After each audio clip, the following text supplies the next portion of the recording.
O comentarista da Jovem Pan, reproduzida nas redes sociais deste canal, a criação de um Ministério da Reforma Agrária pelo novo governo significaria um grave retrocesso social, porque em sua perspectiva nós temos um agronegócio maravilhoso e que tratar dessa matéria, reforma agrária, significaria um retrocesso na contramão de uma segurança alimentar do país, já que o agronegócio alimentaria mais de 1 milhão de pessoas pelo mundo, e também de um crescimento econômico, já que ele é responsável em grande parte pelo PIB do país. Jean, qual é a tua opinião a respeito? O que você pensa sobre esse tema? Antes de opinar, assiste aqui a esse vídeo, deixe os seus comentários, dúvidas, críticas, desde que respeitosas, evidentemente, e compartilha lá no grupo da família. Pessoal, essa postagem da Jovem Pan, ela me abre muitas possibilidades de análise, né? Uma primeira delas diz respeito à chamada isenção do jornalismo. Eu não acredito nessa perspectiva, mesmo um jornalismo profissional, ele deve estar comprometido com determinados valores de distanciamento e de ausência de militância política, mas é inegável que toda rede de comunicação, toda emissora, ela carrega consigo, como toda atividade humana, sua manifestação política, sua perspectiva político-ideológica. Se isso, por um lado, não me dá o direito, a perspectiva de reduzir toda a manifestação da imprensa oficial a uma militância política, me reclamam um olhar e uma atenção crítica a qualquer conteúdo que eu esteja consumindo pela internet, daí a prudência no tratamento dessas informações e no julgamento que a gente deva realizar acerca delas. Criação de um Ministério de Reforma Agrária. Jean, o que você pensa acerca disso? Procede esta alegação trazida pelo comentarista da Jovem Pan? O que diz a nossa Constituição sobre isso? Pessoal, eu começo dizendo acerca desse tema que reforma agrária, ela não constitui uma opção de governo, ela é uma política pública de Estado, prevista na Constituição Federal e, na minha perspectiva, como sendo um direito fundamental, diretamente ligada ao cumprimento dos objetivos da República Federativa do Brasil, no que eles estabelecem a erradicação da pobreza, a redução das desigualdades sociais e regionais. A reforma agrária é uma política pública de Estado, ela não constitui, sob esse ponto de vista, uma opção deste ou daquele governo. O que nós vamos ter são governos mais ou menos compromissados com a pauta transformadora da reforma agrária prevista, estabelecida na Constituição de 88.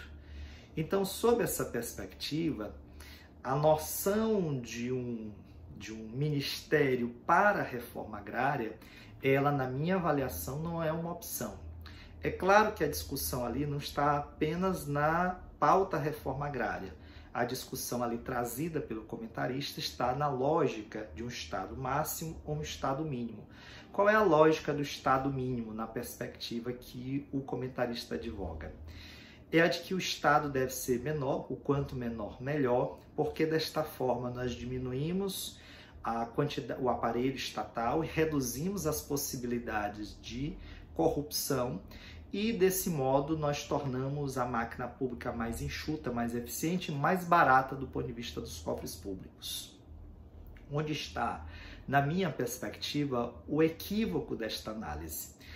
É que o Estado ele nunca foi pequeno para os grandes. Esse é o ponto central. Basta observar que na própria manifestação do comentarista da Jovem Pan, ele sustenta a ideia de que deve o Estado criar as condições para investimento, crescimento e desenvolvimento do agronegócio.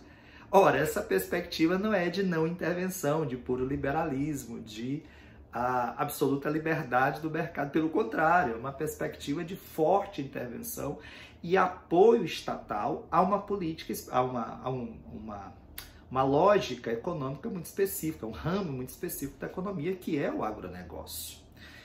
Então, o Estado deve ser mínimo. A pergunta é, ele deve ser mínimo para quem? Ele deve ser mínimo para os pobres? Ele deve ser mínimo para os grandes? Só para um, para todos?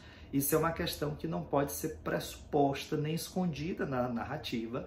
Ela deve ser trazida à análise pública, na perspectiva que eu sustento, amparado o meu olhar naquilo que eu enxergo da Constituição de 88, o Estado ainda precisa chegar aos rincões do país, a diversos setores da sociedade onde ele nunca esteve presente e para os quais não há qualquer sentido em se falar em Estado mínimo, porque sequer o Estado ali chegou, fez o seu papel, cumpriu aquilo que lhe cabe.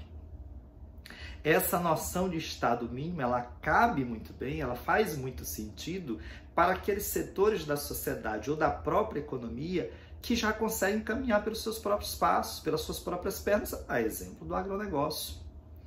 Mas há um outro aspecto mais grave na análise desenvolvida pelo comentarista, que é a noção de que tratar de reforma agrária seria atuar na contramão das necessidades do agronegócio. Onde é que está o equívoco e o problema desta narrativa, Gê?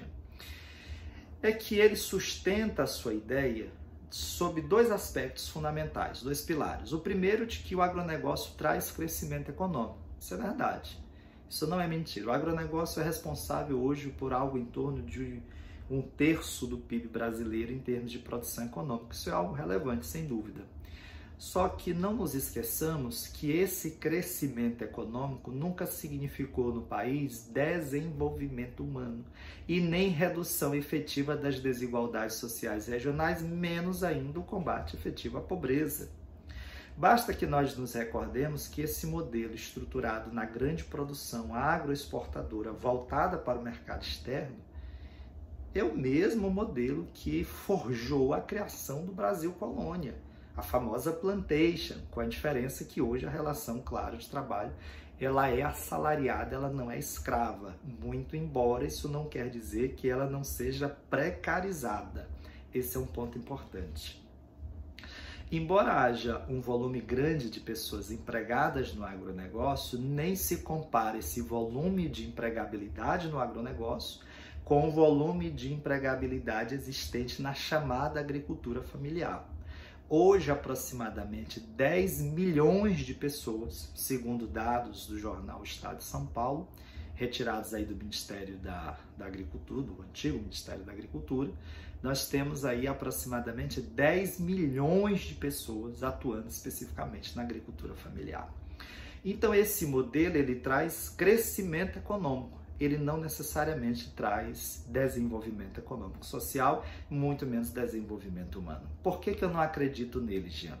Porque esse foi o modelo histórico percorrido pelo Brasil, que nos colocou entre as 10 maiores economias do mundo.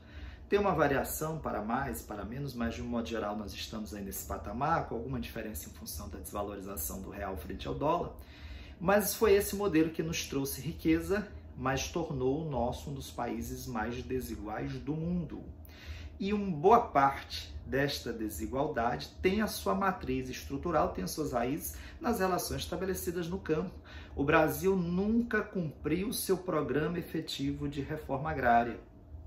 Essa desigualdade estrutural no campo, basta você imaginar que a maior parte das atividades produtivas existentes no país, em torno de 80% no campo, são da agricultura familiar. Mas a agricultura familiar detém apenas 27% das terras disponíveis existentes no nosso território. Então há uma concentração fundiária gigantesca. Esse modelo de concentração fundiária gera precarização das relações de trabalho no campo, estimula o êxodo rural, a periferização nas cidades, criação das favelas e todos os problemas que nós conhecemos, cuja origem, cuja formação deita seu nascimento aí no nosso Brasil colônia. A gente já conhece essa realidade. Por isso que a Constituição de 88 estabelece um amplo programa de reforma agrária como sendo um fundamental instrumento de combate às desigualdades sociais e regionais e como instrumento de garantia de permanência das pessoas no próprio campo, onde elas têm seus vínculos afetivos, seus vínculos familiares, onde elas podem continuar vivendo com dignidade se elas tiverem terra, trabalho e água. Onde há terra, trabalho e água, não falta dignidade.